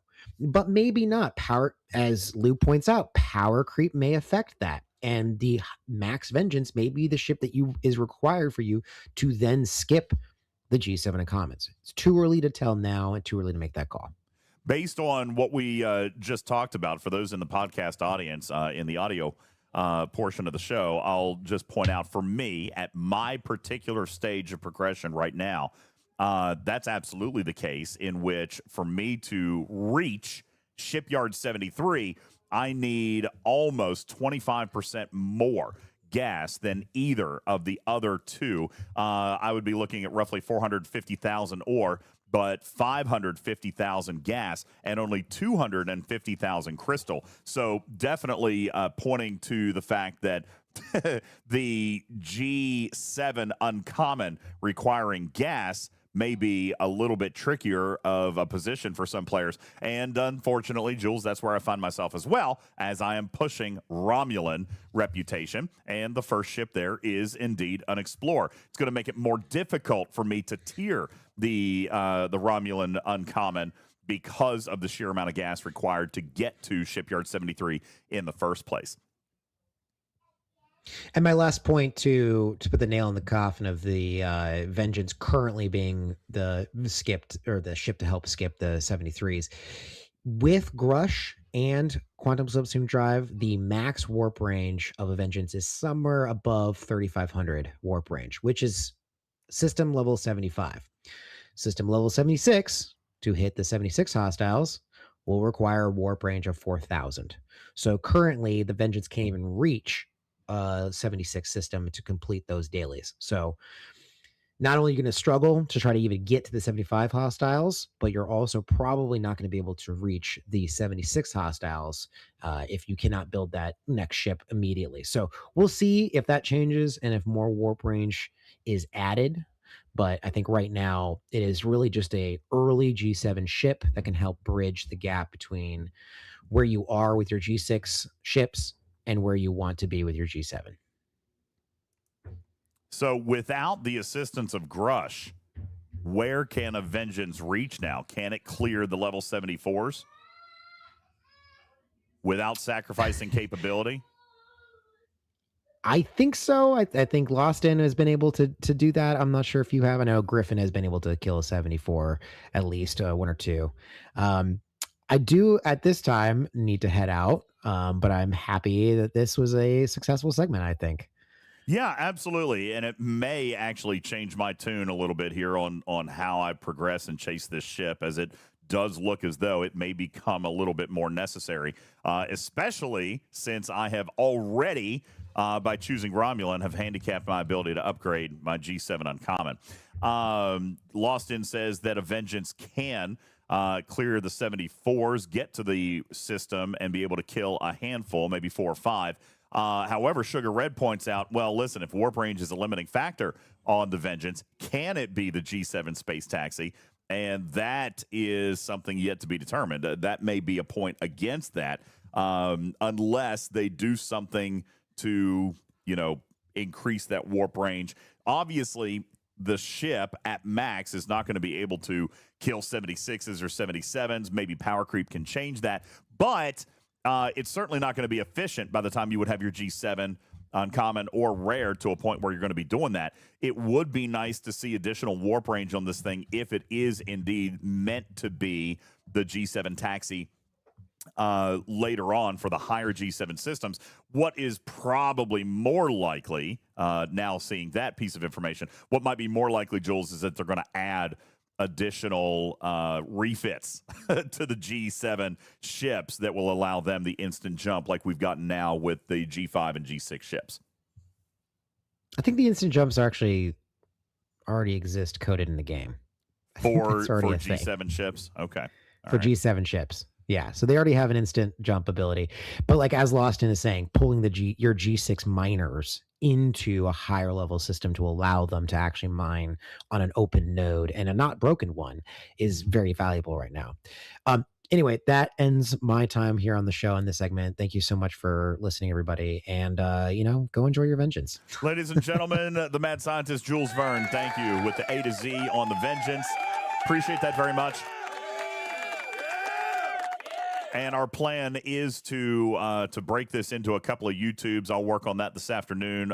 Break this into a couple of YouTube presentations on acquisition, on upgrading, and use cases. So turn that into a couple of shorts that we can upload into our content channel for you guys to reference back to later on. Question then becomes for Tarpy, that I know does not yet have a vengeance. I don't either. Daystros already does. Does this change your perspective on whether or not the vengeance is skippable? And for those who have thought that the ship is skippable, does this impact that decision? I'm not sure it does for me. I'm still struggling with this. I don't know. I'm so far away from it that I don't even know if this conversation will be relevant by the time I get it. So it's like we might need a conversation like this in 3 more months when 3 more months worth of content is available. Like, if it takes me that long to get the ship, I'll get it when I get it. I'm not chasing it. And this has not changed that perspective for me. Like, I went to G7 that weekend of the really, really good spend SMS. Yeah. And I got like 550 blueprints in one weekend, and I've gotten 130 since then. Now, Jules does point out. I haven't tried. I haven't cared. Yeah, go ahead. Jules does point out that just getting to Shipyard 73, if timed properly, is going to unlock your vengeance anyway. And I think that's what Riskbreaker is kind of surprised at in chat. Why wouldn't you? If the math suggests that you're going to unlock the ship natively just by progressing to 73, if indeed you time your spend well, then maybe there's absolutely no point in not chasing the ship. And when I say chasing the ship, I mean, let's spend at the appropriate times. Riskbreaker, is that what you're kind of suggesting, is spending at the appropriate times? If we're going to spend enough materials to unlock this ship anyway, then after that, it becomes event-based, right? Event-based, material spend-based. Right. You can still time and synergize your material spend to be able to upgrade the vengeance. Maybe the better question, Riskbreaker, is where do we stop prioritizing it as compared to the G7 Uncommon? And that is mainly, as I started to ask this question, and I think I honed in on the wrong focus point. It's not going to be parts. It's going to be Sigma. It's going to be Tritanium, right? And it's going to be materials. Right. Maybe that is the choke point that we should have looked at as compared to the G6 versus the G7 versus the G7 Uncommon. Right? This now puts the Crenshaw at a slight tiny bit of a disadvantage in competing for parts with the Vengeance, but all of these ships use Sigma Trite. That may be the bigger bottleneck than what we were looking at before when it comes to parts. I might have shifted my focus. Riskbreaker saying, why not get the ship? You're going to get it anyway, but the ships that you build around it may be more of a strategic decision now.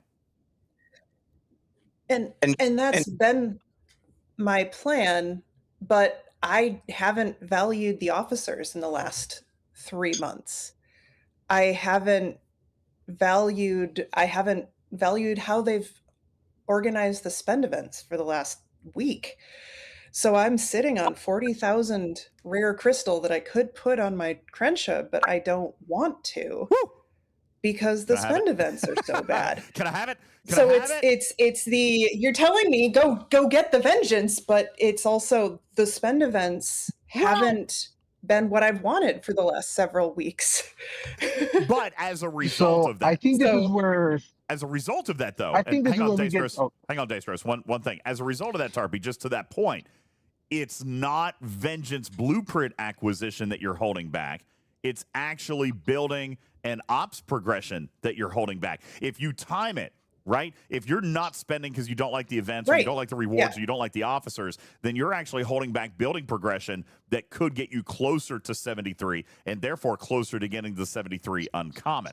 All right. Now, we ignored a large piece of this. But I'm 71 looking at spending common. Well, that's very true. And that's just lat right now, and that doesn't matter towards spend events. That's so I can spend that later when I want to. So one other thing that we didn't talk about tonight is the cost of acquisition of the G7 uncommons with the Sigma faction credits. Here's a small little leak that will improve with the January arc. It's going to improve substantially with the January arc. You're going to see a significant larger drip increase of Sigma faction credits coming with the January arc. So that is going to happen. There's a leak for you guys if you guys want to see that. And that's not necessarily a leak as it was shown in the video that we will talk about and preview a little bit more tomorrow. But there will be an increase in that Sigma faction credit income. So maybe obtaining the G7 uncommon ship may not be as difficult starting in January as well. So, you know, a lot of things to balance here. I kind of halfway wonder if this is a more holistic and better design of G7 than what we've seen with previous generations in the past. Daystros, let me come back to your point.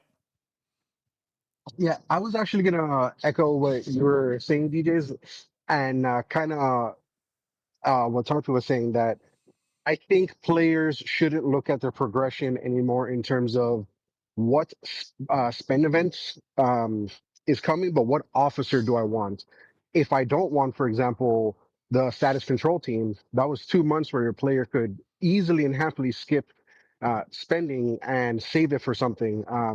I think with this new style of officer acquisition being the Chronicles of Descendant, players should look at that more and more as not as feeling liberated and free to hold back their spend and their progression, spend of materials and their progression on what do I really want? Do I want Nog or Esri, or do I want to wait till there's an officer that benefits me? And that's going to keep being the case, right? Because we're getting a new specialty ship, new hostiles. Presumably, there will be officers that impact that specialty loop. So if you decide to skip the Excelsior, then when officers who benefits the Excelsior's loop come around, maybe that's a month that you skip any spend, and you'll end up saving for a good time. And when you save for that while, then hey, who knows? Maybe the spend you do progresses your vengeance unintentionally because you skipped for your progression. So it really just comes down to making sure you make the best choices for you in your games and not letting any one thing be the deciding factor. Be it, do I want to get this ship? Do I not want to get this ship? Do I want this officer, not this officer? Thinking about your game holistically and how everything interplays is more and more the point as G7 progresses. Well, and I think that's a super valid point, and obviously a lot is going to be determined even over the next 30 days. With the introduction of the January arc, starting into 2026, we're going to see some fundamental changes in sourcing for a lot of things. As I mentioned, your leak is that you're going to see an increase in Sigma faction credit sourcing come in January. Some people are asking, is that going to be determined on whether or not you choose to adopt the Excelsior? From what I have seen, no, everybody will be able to increase their Sigma faction credit in a sourcing, but with the Excelsior, you'll be able to do it more and easier, faster and more, which is, again, a very, very good if you're going to monetize the content, which we know they have to, then that doesn't necessarily become a bad thing. Riskbreaker says, ugh, but that's not necessarily bad, right? If everybody is going to get X increase, but then you spend to get X 0.5 increase, is that necessarily a bad thing? How much more? Can't tell you, okay? I don't know the exact numbers. But what you're going to look at, and if you do decide to free-to-play grind the Excelsior, that will be an option starting on day one, so don't stress about that. That will be an option starting on day one with a very typical time frame for acquiring the new ship, but there will be bonus milestones, bonus events that are going to come that will grant additional and more Sigma faction credits by having the ship and completing completing that loop. So I believe that if you are looking to push, and as Lost In says, listen, free to play, I still don't recommend pushing for the Vengeance.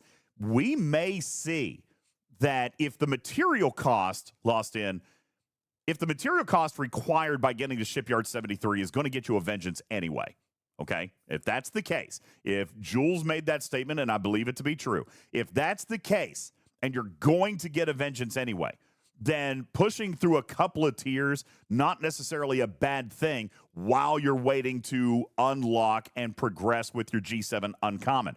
But we also do know now that the G7 Uncommon will become easier to source over time starting in January with the increased Sigma faction credit sourcing as well. So maybe this is a good transition ship, because if you're at Shipyard 73, right, and you can now build the G7 Uncommon, you still don't have it, but you still have level 73 dailies. The Vengeance very well may provide that transition period to allow you to do your dailies without having to use a Leslie crew, without having to run up 50 hulls, without having to do all of that summoning or jumping and all that stuff. You may be able to do some of that with the transition. Riskbreaker says you have to tier it too, but we're not necessarily looking at tiering it, necessarily to max, but maybe tier 4, tier 5. But you're referring to the G7 Uncommon. Yeah, once you unlock it, then you got to upgrade it. And as Jules points out, some of us who chose the Romulan faction are going to be at a native disadvantage because of the amount of gas that it's going to cost just to get to Shipyard 73. So bad news out there for those who have chosen Romulan faction like I did. You're already going to be at a native disadvantage with the number of materials that it's going to take to tier up the G7 Uncommon as compared to the Federation Uncommon or the Klingon Uncommon, because, and really truthfully, I'm going to say the Klingon Uncommon, right? Look at the cost of Crystal to get to Shipyard 73 is literally less than half of what it takes for Romulan, and just over a little bit of half of ore. All right. So when you're looking at Crystal being the primary for the G7 Klingon Uncommon, I would hazard a guess, all right, just based on the math, that those of you chasing G7 Klingon reputation, you guys are going to have faster progression on your G7 Uncommon ship than those who chose Federation, and definitely those who chose Romulan. All right. That's going to be a very, very significant change. And I'm here to tell you, Pyramir, fleet commanders, efficiencies, all that stuff is going to totally understand, but it is not going to be made up by the difference in fleet commander. Like, no one is going to give you a 100% net reduction in materials. You see what I'm saying? Now, Rill says you're probably just moving your paint around left pocket to right pocket. Crystal's going to bite you somewhere else for sure, and I totally agree with that. Sorry, did I misspeak? The Federation is the interceptor. All right, okay, so yeah, I did misspeak. The Klingon has the battleship, which is ore, which is still going to be more advantaged than the Romulan Explorer. But yes, so I did misspeak. The Federation Uncommon Interceptor is going to be the fastest to upgrade once you get to Shipyard 73, simply because you have spent less material getting to that position. All right. So there is a little bit of hindsight being 2020. And for those of you who are late in G6 and planning to come up into G7, well, now You know, we said when G7 launched, we said, what is the reputation you could focus on? All the ships are very, very equal. All the ships are very equal in DPR, in power, in capability, in their ship abilities, their passive abilities, all that stuff. We said that there's not a great deal of difference in the ships, their firing pattern, their abilities. So choose the one that you want. And now we've got this this material sink kind of rearing its ugly head. So hindsight being 2025, if you will, if you guys are planning to soon begin your reputation grind, very well may now not be as equal as we thought. You know, everybody thought that, well, it didn't matter what rep, just go with the one you want. Now we're seeing that maybe Federation is going to be the one that will provide you at least a quicker head start in the G7 Federation Uncommon. Now, as Reels point out, I'm sure Crystal's going to get us for something somewhere else, somewhere down the line, all right? And let's not pretend that if you were to build the Aphelion, okay, if you were to build the Aphelion, that's going to take a lot of Crystal too. But like the Vengeance, a lot of players have suggested the Aphelion may be skippable. Even Lost In saying, I am still summoning my G6 miners up into the mid G7 systems, therefore not needing to invest heavily in the Aphelion. That may be the next thing that Scopely is going to look to adjust is, you know, hey, if the Vengeance is no longer, quote unquote, skippable, all right, if it's actually going to provide utility, and the Aphelion still does not, that may be where they turn their focus to next. Because as of right now, I agree with Kaviji. I agree that the Aphelion may be skippable. So there could be some added value to that as time goes on. The G7 miner, Shelby saying, being too expensive. And that's probably accurate, especially if you're going to chase Federation reputation. Because skipping the Aphelion and choosing Federation reputation is going to get you a jump start with your G7 Uncommon as compared to Romulan and Klingon. But later on, who's to say that that's the case later? Don't know, can't say. But right now, we have now found an advantage with the G7 Federation reputation. So how many of you guys are rolling Federation, and now you get to sit back and belly laugh at those of us who chose Romulan and Klingon? Curious about that. Because I'm sitting here thinking, okay, if I'm going to push the G7 Uncommon, if I'm going to push the Vengeance and getting to the G7 Uncommon, then whoops, I'm Rom. Angry Lou says, yeah, this guy. Martok says, I'm fed. Murphy says, I'm fed. So I'm in good shape. Kaviji says, guilty. Guilty as charged, DJ. So, yeah, that is a good look at the early G7 ships and your path of progression, your strategy in getting around it. All right. Jesus says, Rom or die. That's what I did, but it's apparently going to be a little bit more difficult for us. Okay. Going to be a little bit more difficult for us. All right. More questions out of the chat before we get ready to wrap up this piece of our show. Thank you guys very much for coming out. I am going to download this video and cut it up and try to make a couple of YouTube shorts separated by acquisition, separated by usefulness and crewing and use cases, and separated by upgrading. Special shout and thanks to Daystros, Tarpy, and Jules for preparing our presentation today. You guys did a fantastic job. Daystros, great job, buddy. Great job. Appreciate it, pal. Questions in the chat DJ, as we get ready to wrap up. I have a question for you. Yeah, please. Would you mind taking a look at the requirements to get from Shipyard 73 to Op 73 or 76? Sure. And see if that advantage towards Federation still holds true? So the advantage towards Federation is going to evaporate a little bit. You're going to see gas slow down. You're going to see crystal accelerate, but now you're going to see a massive increase in ore. So to go from 73 to 76 now, you see, of course, at our current levels of efficiency, over 600,000 rare ore. Well, no, that's with rare. Look at this. So uncommon, you're going to see 1.6 million. Or yeah, so ore becomes the big thing. From 73 to 76, ore gets expensive. which is going to disadvantage the battleship,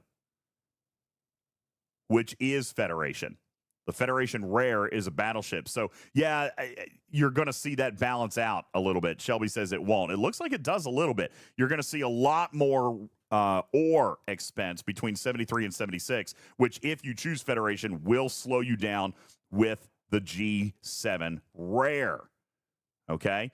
Enterprise says that's advantage Romulan for 73 to 76. So, more data presenting itself here. If you chose Romulan up front, your G7 uncommon is going to be harder, but your G7 rare will become easier.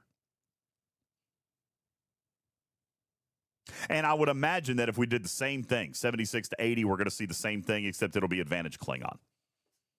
I guarantee it. Let's do that. Starting level 76, going to 80. I bet we're going to see advantage Klingon with the ore, and indeed, well, not quite close. Very, very close. Actually, we go back to advantage gas, which is Federation. So the Klingons just always get pooped on. The Klingons are always going to get pooped on because as you progress towards Ops 80, you're going to see advantage gas there. And that lends itself to upgrading a G7 Epic Explorer. Okay. Candid Onion says, don't forget, though, that crystal drops are bigger. That is true. That is true. So acquisition of crystal does tend to be about 150% faster than ore and gas. So, yeah, there you go. All right, definitely some long-term strategy. And given the fact that the reputation requirements are just so daggone high, you really, I'm curious, how many people are still attempting a dual reputation grind in G7? I have definitely only gone one. I know some people are doing dual grind in G7, but that just This monolith is. You're doing dual? Yes, sir. I'm going Romulan Klingon so that I can take advantage of the Romulan gap and the Klingon gap. Wristbreaker says he's doing a triple rep grind. That's oof. Danny says they should get rid of negative hits. You know, with a lot of bundles they have, but the hostiles, it makes sense. It does make sense with the hostiles. I'm not opposed to negative rep with hostiles.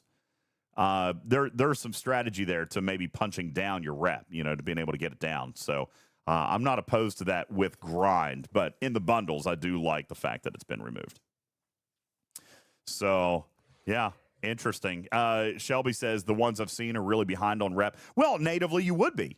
I mean, natively, you are gaining rep at about half the rate as you would be if you were going single faction. I mean, that's the math on it, is roughly. Now, grind is going to reduce that deficit. But yeah, I mean, you're looking at roughly half. Sorry, my heat just turned off. It's getting chilly in here. So, anyway, cool stuff there. All right, any other questions? A Fox says, I was doing dual. I've changed to single. It's too hard to keep balanced. Same. I don't play enough. I don't grind enough for that to be a thing for me. So, any other questions or anything that we can answer for you today with regards to G7 or the Vengeance? I was going to say the last month of rep grind events, or just grinding each faction event, has made it hard if you wanted to dual or triple grind, because you'd have to be really careful which ones you skip. Oh, yeah. Well, and when it comes to the Sigma faction credits, right? When it comes to Sigma faction credits, skipping some of the dailies is detrimental, but it's practically required for reputation grind. So, you know, for example, yeah, I only claim the Romulan dailies, but if I ever wanted to build a faction, a Federation, or a Klingon ship, I'm going to be at a disadvantage with the faction credits. Now, hopefully, and from what I have seen, this will be true, but hopefully the introduction of the Excelsior, here's another leak, the introduction of the Excelsior is going to balance that. Okay? Now, we'll see more when the ARC launches, but the increase in Sigma faction credits as a result of the Excelsior and just the new daily format is going to help balance that Sigma faction credit income a little bit there. So I think that once we see this is kind of the new battle pass, so to speak, I've kind of been hinting at for several weeks. Those of you who have already watched the video have seen a glimpse of it. We're going to explain that in detail tomorrow. Okay, we will explain that in detail tomorrow, but that is going to provide a little bit of relief with Sigma faction credits specifically. Aries says, will Ops 51 be needed for the Excelsior? Yes, that is correct. It'll be an Ops 51 plus. Polar Bear says, is the Excelsior better than the Junker? That's apples and oranges, right? The Junker has a great deal of utility, and it has a great refinery.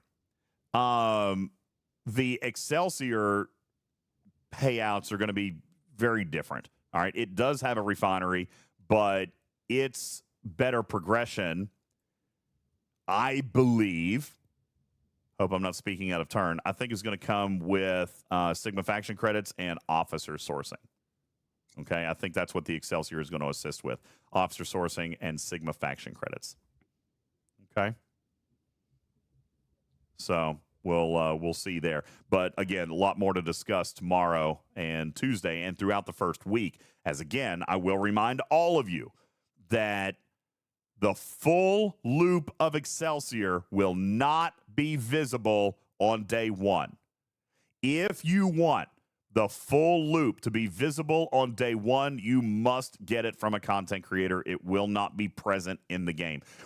I have not yet seen the blog, so I don't know how well the blog is going to explain it. I hope that Scopely does a fantastic job at doing it themselves, but we have the full loop. We will present you the full loop on day one. Even we're going to start working on that tomorrow, but the full loop just in game will not be visible on day one. It will take several days for that entire loop to fully present. I'll just kind of go ahead and tell you, it's essentially kind of a weekly cycle. Some of you guys have already figured that out. All right. Some of you guys have already figured that out from the preview video, but it's kind of a weekly cycle, but we're starting the arc in the middle of a week. Okay, so it's not going to present in game. I hope that the blog post does a great job. I hope that you guys tune in to your favorite content creators and can get that information. I know that we are going to be explaining that in full detail for you, but I don't know how well Fleet Command is going to do with their blog. And as far as events in the game, you're not going to see it. All right, it's going to take several days for it to fully present, which is not entirely unheard of. All right, so we'll have more information on that tomorrow. Any other questions or anything related to the Vengeance or G7 faction progression, ships, G7 uncommons, et cetera, et cetera? If not, then The last thing I was going to say. Yeah. Never mind. Okay. Is for anybody looking at maxing a G6 epic, I would suggest Spock's Club and looking at the cost of tier 1 through tier about 13 to 14. Yeah. And then the cost specifically from tier 14 to max. And Cruzito's been saying this for weeks, and several other whalier whales have been saying this for months, that the second half of a G6 epic is far more expensive than the first half. Oh, for sure. And so if your goal is maxing a G6 epic, or you're holding that as what you want to do, make sure you're doing that with the knowledge of how much work it's going to take to do that. Yeah, it's right there. Let me just show you 0 to tier 14. All right, and I'm gonna use the Crenshaw for an example, and I'm gonna look at Sigma Trite. Okay, just looking at Sigma Trite, 56 million to go all the way through tier 14. That includes the build. 56 million to go from tier 14 to or tier 15 then to tier 18 is 54 million. Well, Sigma Trite. All right. 50. I would do tier 14 to tier 18 because that skips all of the I thought tier 0 parts through for tier 14 to 15. Oh, okay. Let me flip all these. It's close enough. Okay. It's fine. It's still a lot. It is a lot. Yeah, it's still a lot. It's still a lot. And you're exactly right. Those last 3 tiers are going to be almost as expensive as the ship getting to tier 14 to begin with. So very, very, very pricey to do that. However, I'll remind you, it's necessary if you want to max the cube, right? And the cube is still useful here at the early levels of G7. As a matter of fact, we're finding players like Lost In and Shelby who are still using their cube effectively through 72 and 73 level hostels, maybe 72. Okay? The cube's still being good there. Shelby says the cube is dead in G7. I thought players were saying that they were using it. All right, I might have spoken out of turn then. Is the cube dead? Is the cube done? So don't max the G6 epic? Is that what you're saying? Of course, it is helpful in Outpost, of course. I feel like... Yeah, I Kill You says that's Well, I not feel like correct. they're saying don't rush it. Like, don't go insane into doing it. It's just the cube for G7 is not what you need. Well, no, it's certainly not the number one priority. For example, Erwin says I can still use the cube against 72s, so it is still also providing a little bit of a bridge gap there for you as well. But, you know, without the Vengeance... maxed or without the Vengeance, a max cube is still useful. So, you know, again, planning out your time frame there. If you are not going to chase the Vengeance, then a max cube would still be good. It may be if I'm going to go pick up a Vengeance, which it sounds like I should be able to do freely on my way to Shipyard 73. If I'm going to do that, then maybe it's time to stop spending on the Crenshaw, keeping my cube where it is, and start either working on another G6 epic and or saving my Sigma Trite for the G7 Uncommon, because Sigma Trite, that's the bottleneck here, guys. I can go back 3 years and I could go back to Scopely and say, hey, I'm ready to launch my monthly content creator pack, and it's going to be Oops All Trites again. All right, because that's a thing now. Going back to Oops All Trite, because we all need the Tritanium. All right, and that's not going to change. The number one bottleneck is going to be Tritanium. Maj says that's the trap, is Tritanium. So, for those of you who were teasing Jules about mining resources, well, may not necessarily be the absolute worst idea to be mining Tritanium and even some par steel here over the next few months if you're working on getting through to that point. A lot of bottlenecks in G7, but resources are definitely there. Lost In says, hey, if it's any indication to you, I've also been mining Trite and Par. Shelby, I have 6 miners right now mining Tritanium.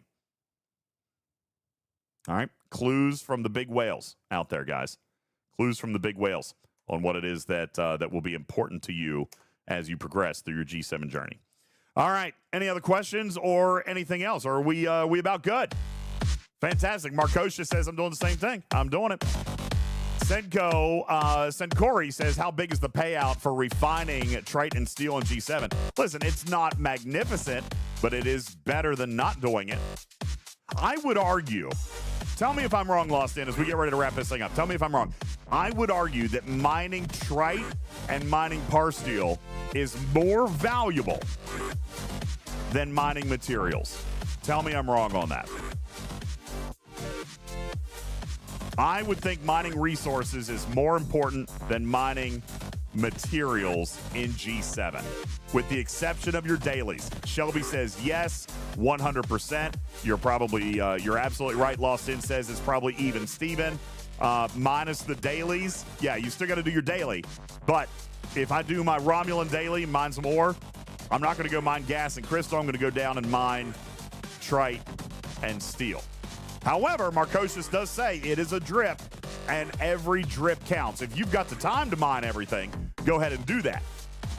But resources, to me, feel like they're a little bit bigger of a thing. For example, if I wanted to spend materials right now on my Vengeance SMS, I literally can't. I do not own, even with tokens, everything, I do not have enough Sigma Steel to do it. So There you go. Lots of bottlenecks and lots of ways that we're going to help you get through it, everybody. Thank you very much for being a part of our studio audience today. Over 350 people in the live studio audience. You guys are amazing. Thank you so very much. You guys are legends. Thank you to the support. Thank you to the Raiders today. Thank you for the follows. Thank you for the bits. Appreciate that. You guys are incredible. Coming up later this evening, it is, I'd say 50-50, Tarpy, that I may do a bonus stream later this evening. Let me just ask, if we wanted to do a bonus stream later tonight, would it be Fortnite or Legos? I'm just asking because I'm so loving my Lego build right now. So just out of curiosity, if you guys wanted a bonus stream tonight, would you want Legos or would you want Fortnite?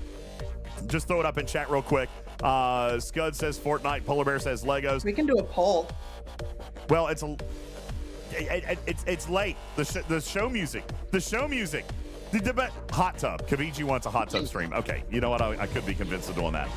Tony Pie says, you trying to break my stream streak? No, I'm not. Are you getting ready to go to bed?